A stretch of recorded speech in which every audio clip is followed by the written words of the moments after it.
2020 ലോകകപ്പിലെ സൂപ്പർ 8 പോരാട്ടം അങ്ങനെ ആവേശകരമായ അന്ത്യത്തിലേക്ക് നീങ്ങുകയാണ്. സെമി ഫൈനൽ ലക്ഷ്യമാക്കി മുന്നേറുന്ന പല ടീമുകളും നിലവിൽ പോയിന്റ് ടേബിൾ നോക്കി കണക്ക് കൂട്ടിയും കുറച്ചുമൊക്കെ ചെയ്തുകൊണ്ടിരിക്കുകയാണ്. സെമി സാധ്യത ഉറപ്പാക്കാൻ പാകിസ്ഥാനും ഇന്ന് നിർണായകമായ ഒരു മത്സരത്തിന് ഇറങ്ങുന്നുണ്ട്.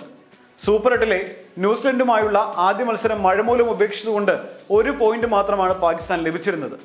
രണ്ടാമത്തെ മത്സരത്തിൽ ക്യാപ്റ്റൻ ഹാരി ബ്രൂക്കിന്റെ ഒറ്റയാൽ പോരാട്ടത്തിലൂടെ ഇംഗ്ലണ്ട് പാകിസ്ഥാനെ 2 വിക്കറ്റിനാണ് വീഴ്ത്തിയത്. അപ്പോൾ ഈ 2 മത്സരത്തിലും വലിയ തിരിച്ചടി പാകിസ്ഥാൻ നേരിട്ടതുകൊണ്ട് തന്നെ ശ്രീലങ്കയുമായി ഇന്ന് നടക്കുന്ന 3-ാം മത്സരം അവർക്കത്രയേറെ നിർണായകമായ ഒരു മത്സരം തന്നെയാണ്.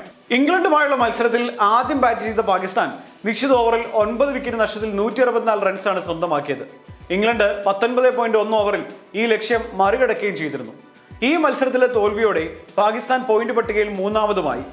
കഴിഞ്ഞ ദിവസം നടന്ന മത്സരത്തിൽ ന്യൂസിലൻഡ് 61 റൺസിന് ശ്രീലങ്കയെ പരാജയപ്പെടുത്തിയോടെ പാകിസ്ഥാന്റെ ശ്രമി പ്രതീക്ഷകൾക്ക് വലിയ തിരിച്ചടിയാണ് സംഭവിച്ചത്. മത്സരത്തിൽ ന്യൂസിലൻഡ് ജയിച്ചതോടെ പോയിന്റ് ടേബിളിൽ അവർ 2-ാം സ്ഥാനത്ത് എത്തുകയും പാകിസ്ഥാൻ 3-ാം സ്ഥാനത്തേക്ക് താഴ്ന്നു പോവുകയും ചെയ്യുന്ന സാഹചര്യമുണ്ടായി. ഇതോടെ ഇന്ന് നടക്കുന്ന മത്സരങ്ങളുടെ ഫലം അനുസരിച്ചാകും പാകിസ്ഥാന്റെ സെമി പ്രവേശനം. പാകിസ്ഥാന് എന്തൊക്കെ സാധ്യതകളാണ് ഇനി ഉള്ളത് എന്ന് നമുക്ക് പരിശോധിക്കാം. ഇന്ന് നടക്കുന്ന മത്സരത്തിൽ ന്യൂസിലൻഡിനെ ഇംഗ്ലണ്ട് തോൽപ്പിക്കുകയും അതിനുശേഷം നടക്കുന്ന മത്സരത്തിൽ പാകിസ്ഥാൻ ശ്രീലങ്കയെ തോൽപ്പിക്കുകയും ചെയ്താൽ ഇരു ടീമുകൾക്കും 3 പോയിന്റ് വീതമാകും. തുടർന്ന് നെറ്റ് റൺ റേറ്റിന്റെ അടിസ്ഥാനത്തിലാകും സെമി ഫൈനലിസ്റ്റുകളെ തീരുമാനിക്കുക. ഉദാഹരണത്തിന് ആദ്യ ഇന്നിംഗ്സിൽ ഏകദേശം 170 റൺസാണ് പാകിസ്ഥാനും ഇംഗ്ലണ്ടും സ്കോർ ചെയ്യുന്നത് എന്ന് കരുതുക.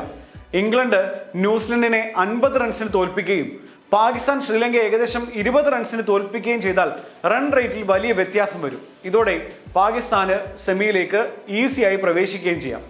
ഇനി 170 റൺസ് എന്ന ലക്ഷ്യം പാകിസ്ഥാൻ പിന്തുടരുകയാണെങ്കിൽ സംഗതി കൂടുതൽ കടുപ്പമാകും. ഏകദേശം 17.5 ഓവറിനുള്ളിൽ പാകിസ്ഥാന് വിജയലക്ഷ്യം കണ്ടെത്തിയാൽ മാത്രമേ ന്യൂസിലൻഡിന്റെ നെറ്റ് റൺ റേറ്റിനെ മറികടക്കാൻ സാധിക്കൂ.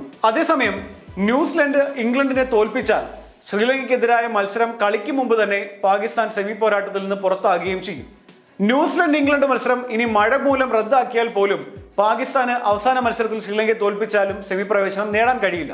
അപ്പോഴും ന്യൂസിലൻഡിന് 4 പോയിന്റും പാകിസ്ഥാന് 3 പോയിന്റുമേ ഉണ്ടാകുകയുള്ളൂ. അതുകൊണ്ടാണ് പാകിസ്ഥാന് പിന്നെ സെമിയിലേക്ക് പ്രവേശിക്കാൻ സാധിക്കാത്തത്. ഏതായാലും ഇന്നത്തെ മത്സരത്തിൽ ഇംഗ്ലണ്ട് ജയിക്കുകയും ശ്രീലങ്കയെ വൻ മാർജിൽ തോൽപ്പിക്കുകയും ചെയ്താൽ മാത്രമേ പാകിസ്ഥാന് സെമിയിലേക്ക് കടക്കാൻ കഴിയുള്ളൂ. What is that strength that brings women together and helps them move forward? Self-help groups.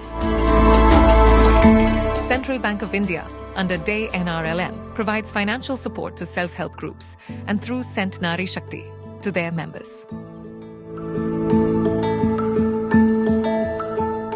Central to you since 1911.